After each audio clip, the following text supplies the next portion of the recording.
What's up, everybody, and welcome to the Apartment 113 podcast, where we talk with cool folks in the cannabis and psychedelics industry to learn about their projects and celebrate their successes. My name is Rob Sanchez, and this is episode 27. We're joined today by Certified Ganjier and cannabis writer Isabella Dechard. Isabella has a few different projects in the works, along with contributing art and content to Fat Nugs Magazine. Find out more at fatnugsmag.com and isabelladechard.com. Enjoy the show.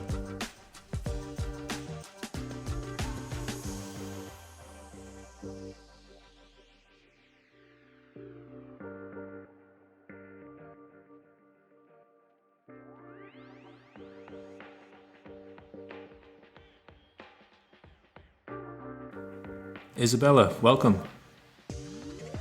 Hey, thanks for having me. Yeah, definitely. I'm happy to have you on and have a fellow writer and someone else who's been through the Ganjier program on the show. I love to stress some of the things that we learned going through that route, and you really got into the weeds with it, literally with the internship you did out there as well. Yeah, literally. Got my hands dirty a bit in the process, but it was definitely something that I've truly helped gain my Ganjier certification. Super thankful for it. Gave a lot of kind of experience on the ground, or a lot of understanding there throughout the cultivation process. Right. Yeah. And I mean, I always knew that I'm definitely more of a doer to learn. Hands-on is it's really going to sink in with me. And so it was pretty serendipitous how it planned out, but I was looking to get out of my hometown for the summer, find an adventure. And I had just started the Ganjier certification process. And I'm watching all these modules online of like Swami and Honest Farm talking about cultivation. And then I was on a website called Woofing, World Organization of Organic Farming. And I was looking for like a farm volunteer situation for the summer and found them on there. And I said, I know that guy. I just like watched the Ganjier video with him, with Swami. So it was meant to be right there. Yeah, it was totally some magic, Mama Ganja magic going on. But yeah, from there it just kind of like was a whirlwind. And then a month later I was on the farm and then doing my Ganjier live training. And this was for the listeners, then this was last year, 2022. How long was the internship that you spent time training up there on the farm? So the farm, I was there up in Laytonville, Mendocino, up in the mountains from the end of April to the end of October. So a solid 6 months. Great. Truly, getting to see the full season. Yeah, truly. I saw them from little like seedlings starts. And then we finished harvesting the last plant, I think, like 3 days before I left. So it was like the perfect finale. Nice. That's always great, pulling the gals down and looking at all your hard work, right? Yeah, it was so rewarding. I mean, obviously you can imagine like the harvesting and, the fruits of your labor. That part's fun. But really, like, there are so many rewarding aspects along the way, and so many mornings where, we're like working all day, like creating a tea to brew for the soil out of like all these natural amendments and things. Like I'm learning all these different, like farming methods. And then truly the next morning I see the plants like shot up 6 inches, and it's like, no, seriously, like this works. You see it in real time. Like very really responsive. Yeah. Wow. Yeah, it was fun. Yeah. I know. I really think that the cultivation experience is that I wish everyone could go through that and see it.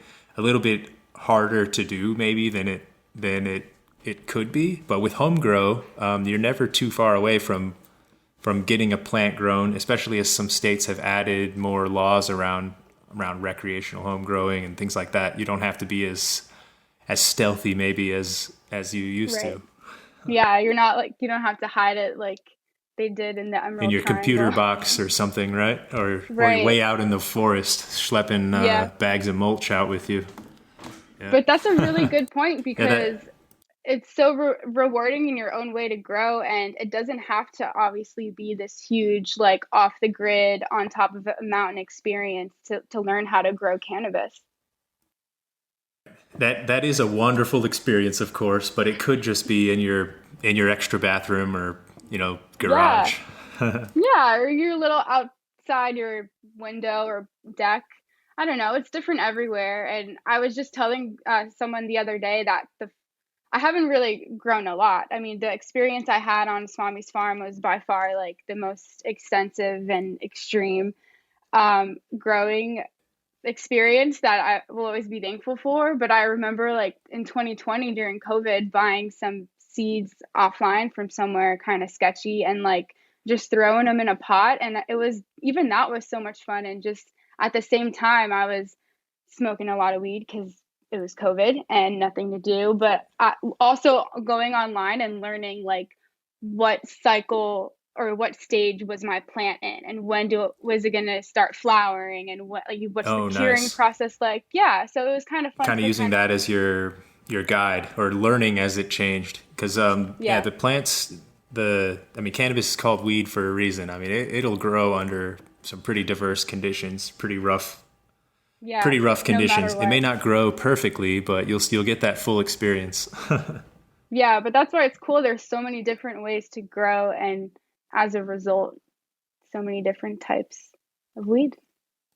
Yeah. So, but before the Ganjier program, were you writing already and working on kind of content writing and SEO, or did you lean into the Ganjier cannabis side and then start writing after that knowledge and passion? I guess kind of what was the order of operations for you and how you've gotten involved Yeah. in these projects? Yeah, that's a good question. Because it's kind of happened hand in hand. Like I just mentioned in 2020, I grew my first little plant on the side. And also, part of the reason I had done that is I think I started in 2019. I did some traveling after college. I got an acting degree, which I will always be proud Oh, of cool. doing. Maybe one day. Yeah. Hollywood hasn't I've really I've called had me this up, book. but Oh, they haven't yet. not yet. No. Maybe after this episode, I think I've got a lot of agents listening. I hope. I've had this book from the Fingers library crossed. called How to Write a Movie Script in 21 Days. And I've Nice. had it checked out from the library for almost a year. So I could have written so many movies in that time, but I need to get through it and get that script And you done. could have That's a paid back the conversation for a library later fee. episode.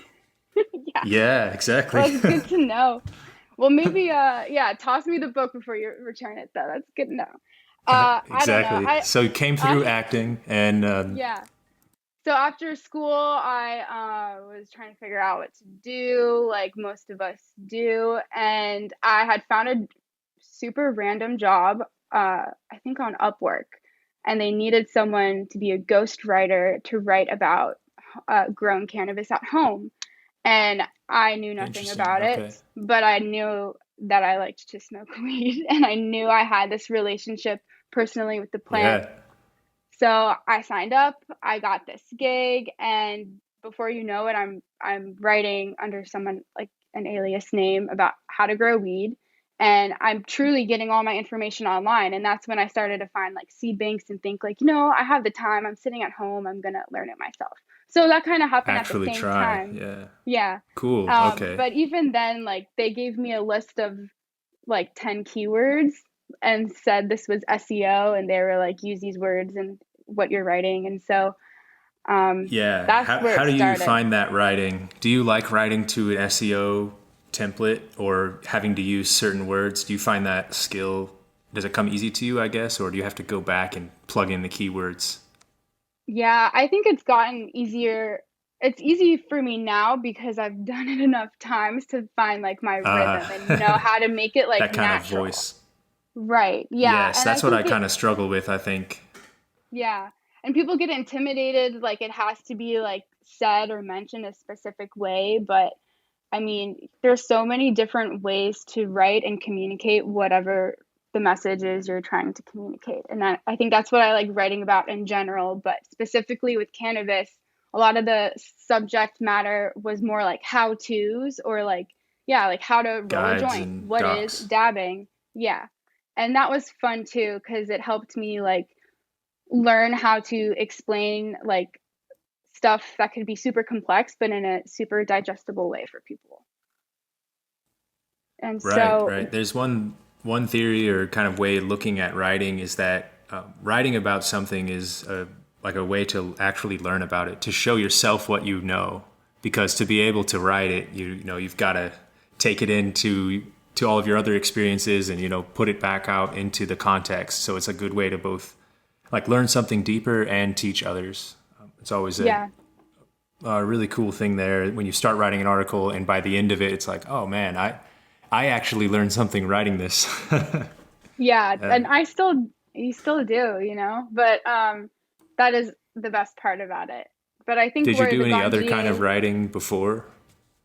oh, that's a good, I was doing a lot of creative writing. Like I was always pretty good in school at like, there were standardized tests that had like, you had to write the persuasive essays, and I killed it. I always knew how Just to knocking it out of the persuade. park. Yeah, whatever it was. Nice. So I guess So I you always were had honing these that. skills for a little while. Yeah. Yeah, I've always been like the creative, colorful, sparkly human, but yeah, so now it's just about like applying like the nerdy subject matter of cannabis that I love to talk about, and just making it like fun and colorful for people. Right. So the Ganjier program and the internship on the farm was kind of like the crash course Yeah. into all things Yeah. cannabis. Then it kind of combined now. And looking at the list of projects that you've participated in or that you're currently participating in, it seems like it's going at really full throttle right now. That's awesome. Yeah, it's How is full the send. time management between multiple projects? Um, that's a good question, because I will be honest and say that for me right now, it's hard. It's hard this week, and it's not the only week it's been hard, but it doesn't mean that I can't do it. It just Right. Got to just requires, kind of one step at a time. right. And but at the same time, whenever I do feel myself getting overwhelmed like this, sit back, take a toke, and I do think about Yeah. how thankful I am to be able to, first of all, just like work in this new industry, and include myself in a community that's been here but is constantly growing. So there's a lot of positives, and I try to bring myself back and say like, I'm thankful for the work I'm doing, and it's all, I always knew that whatever I wanted to end up doing in my life, I had to have like the passion and drive behind it. It couldn't just be a 9 to 5 I'm clocking in and out of. And so Yeah. I think Something that's that you're kind of what forcing gets me yourself to going. do.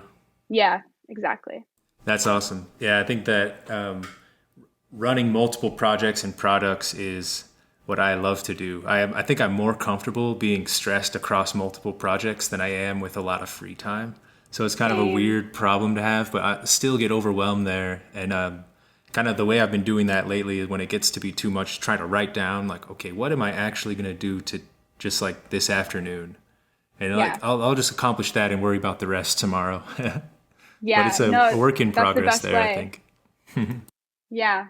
It really is Yeah. the best way to think about it. I mean, if anyone just opened like my backpack and saw the amount of like notes I had, that was like, you got this, or turn in by 2 p.m. or whatever, you know? They would wonder what's going on. How many Yeah, businesses are exactly. inside this bag? Yeah. So But the after the Certified Ganjier course, um, is that when you started finding Fat Nugs Magazine? I know that Dustin got the mag started. I want to say it was mid 2022, coming on a year anniversary, or maybe we passed it already. yeah, I think But it it had did. some origins before that as well. Um, did you see the magazine first and submit writing, or kind of how did that or arrangement work out for you and Dustin and Fat Nugs?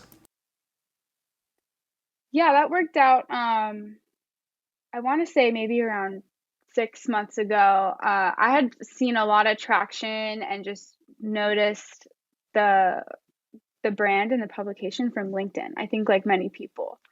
So I think Dustin really did a great job there of Yeah, kind of like, definitely.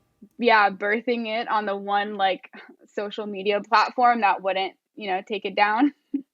But Right. It's so crazy. LinkedIn became the place for cannabis communities when before it was this buttoned up, like consulting and right. hiring kind of social media. Yeah.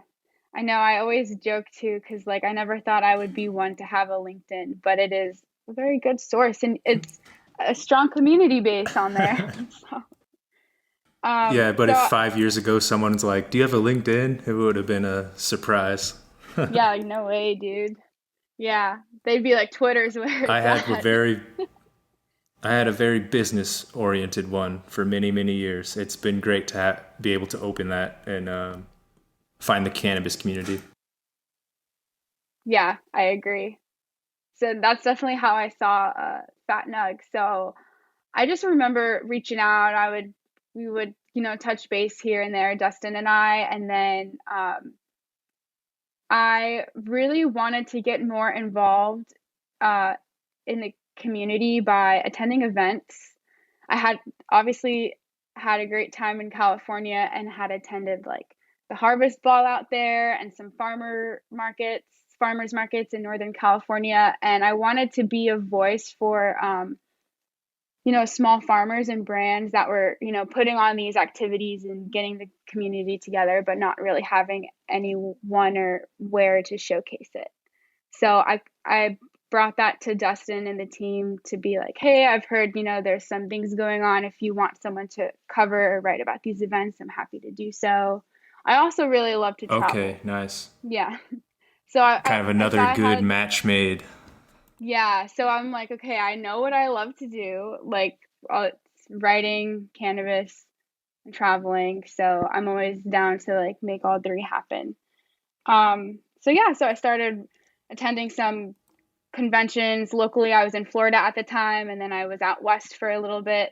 And it just has kind of like catapulted from there. And now I'm helping a lot with the AI art we're doing and the art direction for the upcoming edition, which is going to be about the legacy culture of cannabis, which I think is a whole important conversation and super excited for everyone to see it. Yeah, the legacy part of cannabis is definitely why I'm passionate about cannabis still. Getting started in our early days, I guess, right? I was maybe 15 or 16 years old, kind of dabbling already, and then it wasn't too long before I was facilitating in quotes. It was easier to connect with people, and I was like confident enough to go into the city, I guess. So it kind of became part of life, man, and seeing now the industry start to replace that and like change the terms and the vernacular, kind of the vibes change, for better and worse, right? It's not all bad, but it's definitely not all good. And I think shining a light on the legacy folks and, people who were impacted by that or been behind bars or, had their families impacted is definitely, I think, the main goal for the industry now is, okay, we've established this kind of bedrock of MSOs and this bulk cannabis industry. Now let's make sure that the folks that really paved the road, right, are being taken care of or aren't being lost in the mix. I know that Right. taxes and litigation on smaller businesses is just felt so much heavier, like on a small cultivation license versus like a massive greenhouse. And I'm just hoping all the farmers can hang in there, and that publications like Fat Nugs and writers like you can keep putting out good content and give them the stage to put their craft product on, because that's what I love to smoke, right? The outdoor, Right. quality grown product, small batch stuff grown from the heart. Yeah, no, I agree to all of that. And even like you're saying though, like we can have both, there's room for both. Some people want the Coke, some people want the Yeah, right. Pepsi. So like, yeah, like there's no like wrong, but we definitely just need to like balance it out a little bit. And I don't know. I don't specifically know how. I just want to help like push this conversation more and just have people like truly know and be aware of like the benefits of or difference that you're going to get from like something indoor versus grown outdoor. in a way, you know? I think it's just like a lot Right, of helping to people, share some of that. yeah, because a lot of new consumers don't know. And I think sometimes I have to like take myself out of the bubble and all like the because I'm always interacting with people that are working in the industry, and then when you step back and realize like, oh, there is someone like walking into this dispensary for the first time, like kind of maybe nervous to ask like, how will these edibles make me feel? Like, you know, like there's so many different perspectives and levels, and it's like, you know, I just want to like bring some conversations forward that maybe aren't there yet. Right. No, I think that's a really good perspective. Yeah, I think I fall into that same bias talking with folks in the industry, working on software with the industry, like talking to compliance that, sometimes I forget it's not normal to have conversations about the cannabis industry around the house or Yeah. to know about all of the things that we do. It's really important to find those consumers because I think when it comes to the therapeutic side of cannabis, that's where there's a lot of grace that could be found, or perhaps some alternative medication solutions or things to just make people happier. Hmm. I know Yeah, that totally. that first trip into the dispensary can be daunting for someone maybe that's never smoked, or the last time they did it was decades ago, or when they were in school or something. It's Yeah. a little hesitant jumping into the deep end, especially with so many products and the different methods people have to consume now. Oh, there's so many ways. Like I remember the first time I saw someone like my first dab rig and blowtorch. I was like, "What? You're Yeah, gonna what kind of inhale chemistry that?" is going on? Yeah. I was so blown away, and then I got so high, and I was like, "Where do Then you you were get blown that?" away the other way. Yeah. Literally blasted. Yeah. I mean, so yeah, we've come a long way, but it's just about moving and grooving with like the growth of it all. So Yeah, man, I hopefully, remember lighting a torch one time in the house. I had like a little nectar collector early on, and like I don't know when it was, maybe like 2013 or 14. And some people just stood up basically because I lit the torch. Like they were really like really worried about what was about to happen. they're like, So "What are that you was doing?" a hard era for dabs, I think, when that was the only route. And now I think it's still definitely a nice torched rig is the way to go. But e-rigs and things like that have made things a little more convenient. I'm partial to the Puffco right now, just out of convenience. What's your Yeah. daily driver these days? Yeah, that's a good point. Mine's been switching up a lot. Really, I roll joints every day. I smoke a few joints Hey, a day. that's awesome. Yeah, has your technique gotten better since the Ganjier program, or did you learn any methods from the Ganjier courses that you've taken to heart? Yeah, well, I will say, like, besides rolling a joint, like, I had a bong around my house, was like you know, my Yeah, in and that was out. my Yeah, go-to for sure. that was my buddy for a while. And I always had some dab pens and dip devices and stuff. But when I went out to California, I didn't pack really anything except some flour and my grinder and papers. And so I was like a rocky joint roller before going to the farm, but by the time I got out, I was like I Out of could necessity. it wasn't a Swami joint, but yeah, I knew I had to get better If over for time. listeners, Swami rolls amazing joints that are packed end to end with flour, with no crutch, no twist, no stopper, Incredible. and he kind of slowly cleans up the tray of all of the dust and trimmings. There's almost nothing there after a Swami joint has been rolled. Yeah, I'm It's pretty great. Yeah. so impressed how he like no crumb left behind ever. And it's like the size of a Yes. finger. Yeah. I think that I had a method of rolling joints before the Ganjier program, but then when they said how joints are kind of the optimum way to experience the flower, because you get all the different temperatures as you inhale it, I started to consider it more and have been practicing since then. And if I don't think I'm excellent at rolling them, but I've gotten better at making the cone and kind of getting a nice burn on it. I've rolled a few that Yeah. I'm proud of, maybe, but I'm not ready to Yeah, share. no. No, no, I know. I Yeah. mean, same. But when you do roll one that it's like, oh, that's a nice shape. The grind was everything's beautiful. It feels so great.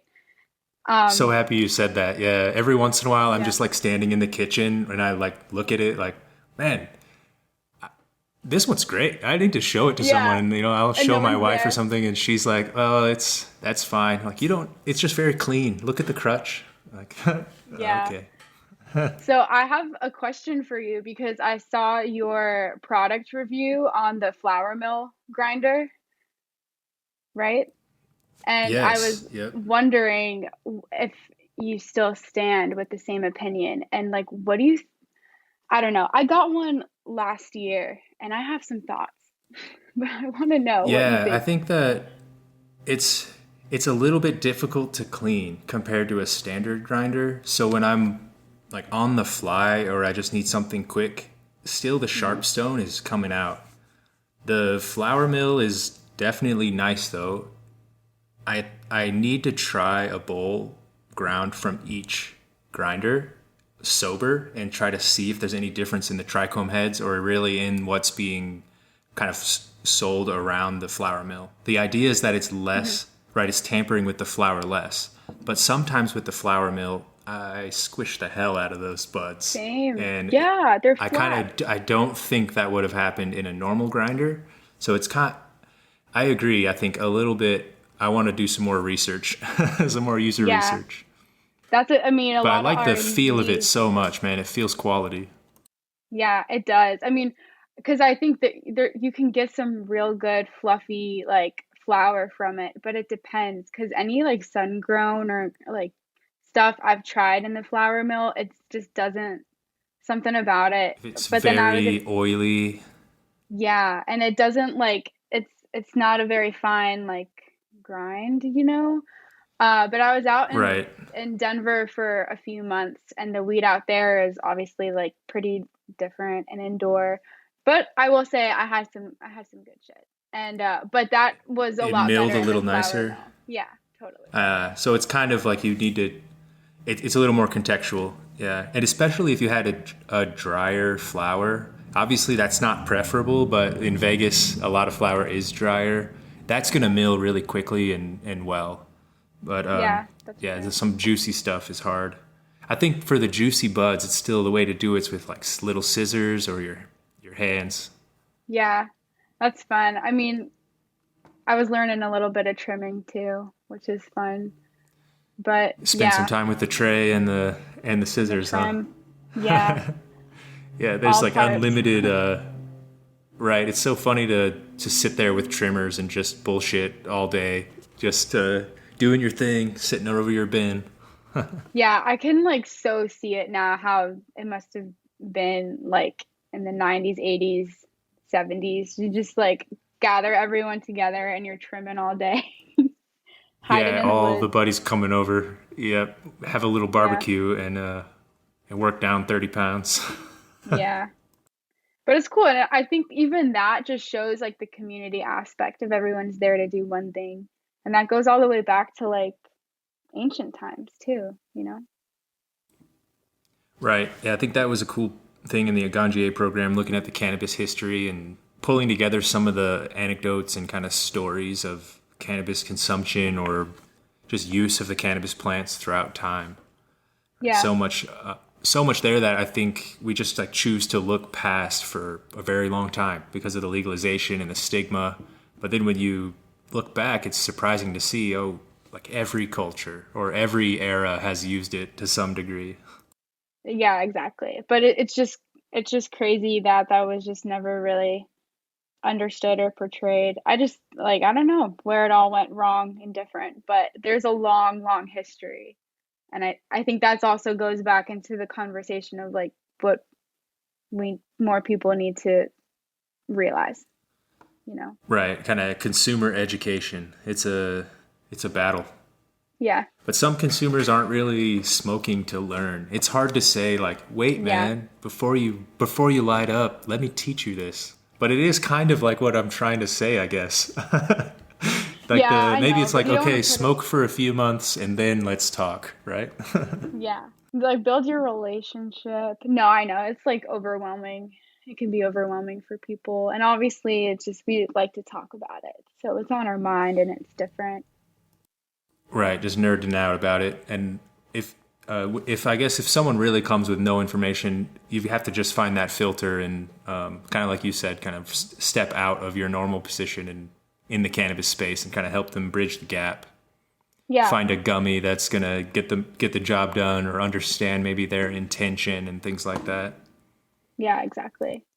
I mean, I just think I like to help people in that sense. And that is one of the main reasons I started the Ganjier course to begin with, was just to have like to be backed by that knowledge and know that like I can help at all levels, and I know that it is like the correct information as well, and not just the copy Right. and paste stuff. Because when I was ghostwriting, I'm looking up like trying to figure out things, and a lot of it was just like repeated or super vague information, and I was like, there has to be more content out there that I don't know, that spreads the message. Yeah, right. Or that can kind of bring some real detail or experience to it. I know that Right. in the world of content writing and kind of SEO writing and blogs, I've found sometimes I feel like I almost find the same blog, or I realize that some resource I was reading was actually taken from, a Another. resource I find like 3 or 4 down the chain. Everything's kind of weirdly interconnected on some of those Yeah. questions that you could ask the search engine, right? Yeah, it's pretty crazy. And I've seen that a lot for strain reviews. I was having to write a few Oh, like a few years ago for some side gig, and a lot of that was just copy and pasted. But I mean, yeah, I don't know. that's It's just That's rough. On the strain reviews, I've been trying to do when I do them, I've tried to find like the genetics first, like the history of the strain, a little bit of like the crosses or things that went into it. But sometimes I do pull some of the flavors or try to use the descriptions of that strain to try to keep it on kind of like on brand, I guess.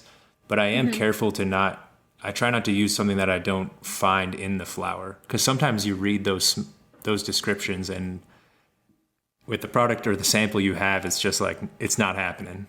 Yeah. That does not Yeah. smell like grapefruit. Yeah, and then you're trying to figure out like, does it? Is it me or is it the Yeah, am I flower? supposed to know? Exactly. That's the Yeah. hard one. We start second guessing. I Yeah, right. And it's have just to kind all of like, trust that first whiff. yeah, you gotta trust your nose. That's definitely another big thing I learned. And even now, like, I don't know about you, but from the SAP training in the Ganjier course, like, I even started tasting my food differently. Being like, what is the Yeah, kind of complexity of thinking this about the pasta? true. Yeah, like how many layers are in this spaghetti as you peel back the acidic sauce and so on. Yeah. Or I even saw there's a series on uh, the sommelier course for wine, and kind of like that process and how the experts Yeah, went through that. And that was so interesting, but everything was pretty much applicable to cannabis, I thought, right, right. in the same. The SOM program is so close and crazy prestigious. It's very hard, I think, to get to that final SOM level with what they have to know on the taste. But I really Hmm. love the analog, like how similar it is to the Ganjier program and that level of connoisseurship and kind of attention to detail. Yeah. I did find a little training course that teaches the first level of the sommelier track. So one of these days, maybe over the winter, I might try to take that and learn some more about trying to pick out different flavors. Because I think the hardest part for me in describing flower or concentrate is just trying to put the words to the experience, right, or what you're feeling Yeah. or smelling. Yeah, that was the hard Kind of part fishing for that too, right imagery. is just putting it into words sometimes, because I like will have a taste, but then I visualize what it tastes like, if that makes sense first, and then I'm like, okay, how do I describe this? Is it minty? Like, I don't know. It's very hard to put to words sometimes. Do you have any tips for someone who would be who's trying to break down the flavor or the aroma of their products further? Kind of on how to start. Yeah, I mean, this is like what I always would have to remind myself is don't second guess it. Like whatever you smell or see or taste first, like that's it, you know? You kind of just gotta trust your If you senses. second guess it, you're gonna go back and end up Yeah. overthinking, right? Yeah, I mean, that's pretty much what I did a few times, but it's definitely like, and especially for something like the Ganjier course, like it takes time to train your senses and yourself to actually like listen. Right, and to get Don't that you final think? test or to have enough description there of the flower. Yeah, the way I always try to describe it is that, or the story I tell to describe how to get good is Swami's story, actually. And someone in our group there on the farm asked him how to get better. And he's just like answered very matter of factly without wasting any time, just smoke more. And Yeah, there's yeah, not he told me really, that. there's no way around it, I guess. You got to consume more or have like more differences in what you try. I think if you're really trying to get better at describing that aroma, trying to find the rare ones or find like Hmm. the extremes. It was a little easier at first to say like, okay, well, linalool, like floral strains. Okay, that's kind of like a strong smell you can pick out all the time. Or lemon from the limonene kind of strains can be really easy, or the citrus smells. But then I Right. think it was Kevin Jodry that explained it best, maybe in that you kind of take that smell now, you found it, and put it now to the side, and now what's the next smell or the next one? And that's like the weird battle you can do. I wish you could taste some of these products longer than you can with just the exhalation of a dab or of a Right. pre-roll. I kind of want to get that flavor back. Like, no, let me chew on Yeah. that, and kick it around a little bit. Yeah, like hold it in your mouth, swish it. I know. Yeah, that's the only thing. We need to get like terpene gum. That's the next frontier for Ooh, cannabis. that's So you could like really have that that might flavor, be right? something. Yeah, you Yeah. could get like terpy gum or like Guys, you heard that here. Don't yeah, start that product without Isabella and myself. it's gonna be a apartment 113 bitchy hippie collaboration. It's gonna Yes. be Yeah, you can have that terpene wrapper like the gum. zebra gum. Yeah. Yeah, hell yeah. No, that'd be good. I'm really like that's also one thing because I'm currently just based in Florida. But that's why I like to go and explore other markets because everywhere is so different right now, and there's some crazy new products that you don't see anywhere else everywhere. Yeah, you mentioned traveling, I forgot to ask you about that. It's really great now to travel in the cannabis space because of those regional differences. Do you have a favorite market away from home, or one that you're always happy to land in? I mean, I don't, yeah, I think there's definitely more I need to experience, but I've spent obviously a good amount of time in the California one, but not a lot of time compared to everyone else there, but enough for me to know that I do like it. A preference there. Yeah. A preference, That's yeah. awesome. Because I don't mean to walk in and be like, oh yeah, no, but I do. It's cool because I've met so many like incredible people that it's like, whoa, you've worked so hard to kind of for they've all worked so hard to fight for what they can do right now and they're still kind of getting Yeah. screwed, but yeah. Right. I mean, metric and the laws are just, yeah, it's a constant uphill battle, and nothing against other markets and nothing against SoCal. But once you get about middle of the state up, the cannabis is wonderful. All right. A It lot of totally the products are changes. just so great. They're close to home, so they haven't been impacted by like a long delivery time or distribution problems and things like that. Yeah. It's hard to choose a favorite market. I'm just happy that when I land, I can just go to a dispensary now in most places. And it's always a surprise, though, to see which markets are kind of getting up to speed. Yeah, it I is. think And it's a learning experience. Everybody wants to have the California, Colorado level market, or like Oregon or Washington, having right. some of that appeal and nice cultivars in there. But you've got to get through the early days first. Yeah, everyone's kind of you like you have to do your due diligence or pay your dues, I guess. But it is, Exactly. yeah, but it's funny in that sense because everyone is on their own different level. But, and that's why I also work, with a cannabis marketing agency and just helping with SEO. I see a lot of different states and specific regulations with how they have to market, like whether it's like package design or the information they can put on their website. It's really crazy. And like medical markets too. And Florida is also, I was just mentioning to someone, is just kind of like a weird shit show. And it's like, or it's It's in the all news a medical, lot. right?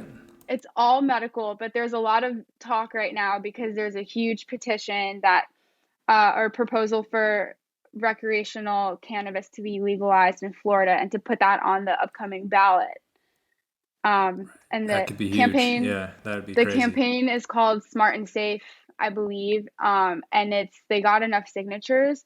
The only thing is, Nice. there's a lot of terms in the petition that I don't know, there's a lot, but one of them, they wouldn't allow home grow. So that's kind of the debate right now. It's like, do we Ooh, want this to be legalized for recreational, but we're not going to get that home grow? And really, this yeah. legalization would just be an advantage for The MSOs. companies, right? Yes. Like one And called Blue speak of the Leaf, MSOs, that rhymes with True Leaf. yeah, they have quite a foothold in Florida, don't they? Yeah. Well, I that's just I, what I meant. yeah, exactly. When I was at 365 Cannabis, I went down and implemented the software for I think it was one of their greenhouses that was being converted from a lemon tree farm. And it was in like the very early stages where they were still putting the walls up around the farm and kind of changing it over. It was awesome to see cannabis production at that scale, but I definitely see the impact though at of large companies on the state markets, right? Pushing out Right. the other players. Yeah. And same thing's going on in Nevada. It's you've got to enter the space or to have a license, you needed significant funding and backing to even have a say there. Yeah, totally. I mean, Definitely don't want to lose those home grow laws. I think that's like no. the tomato model. What Ed Rosenthal says, that the right way to track and regulate cannabis is just treat it like a tomato. Hmm. Problem solved. You can make Yeah. ketchup, you can grow tomatoes in your backyard. I could give you a tomato, or we could throw tomatoes in the street. Like, it's At each fine. other. Yeah. Yeah, right. Yeah.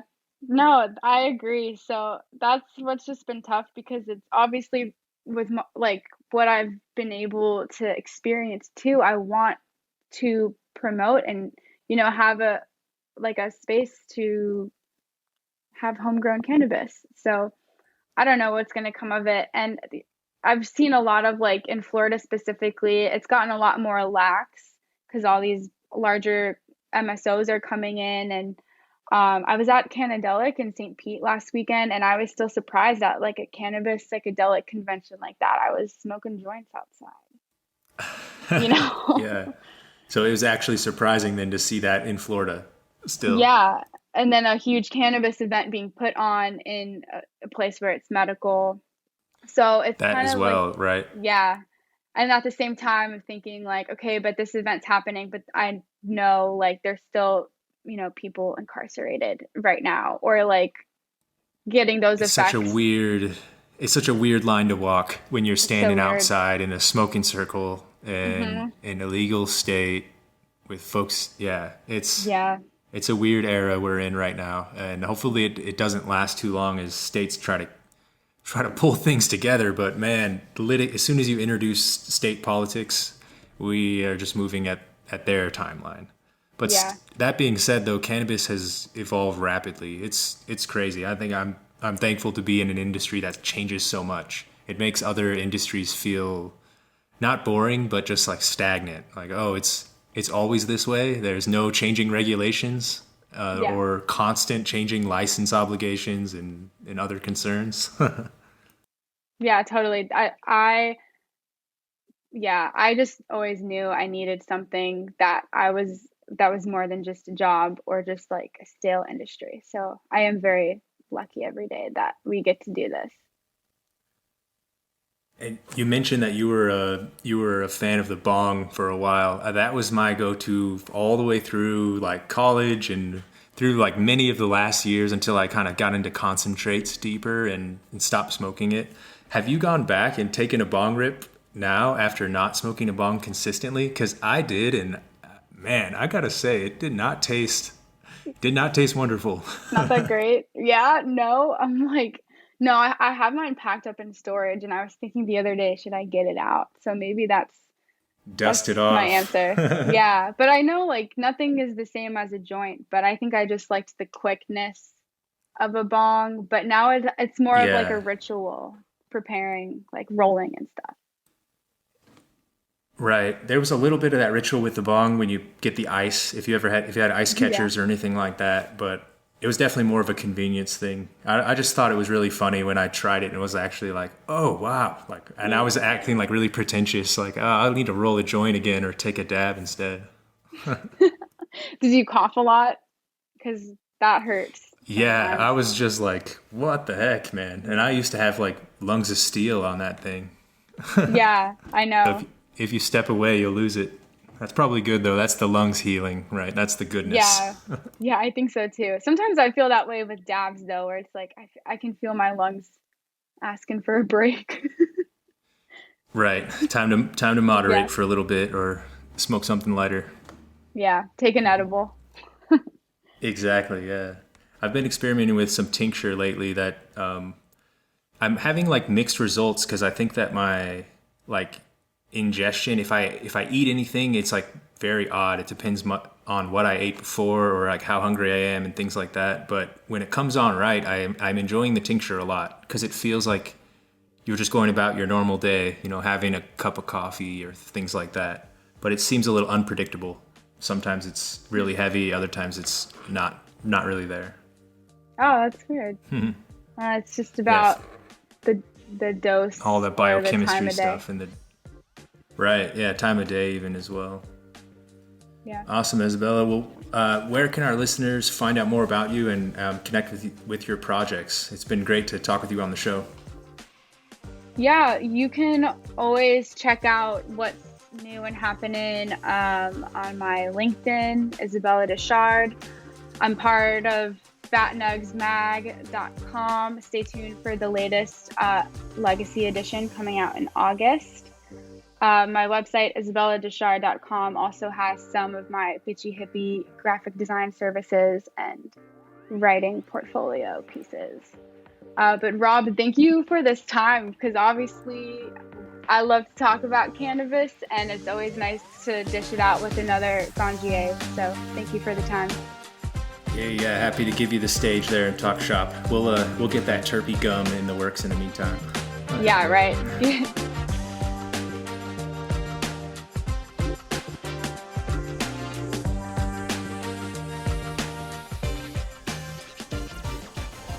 Thank you for listening to the Apartment 113 podcast. For more information about the show, along with our services and courses, visit apt113.com.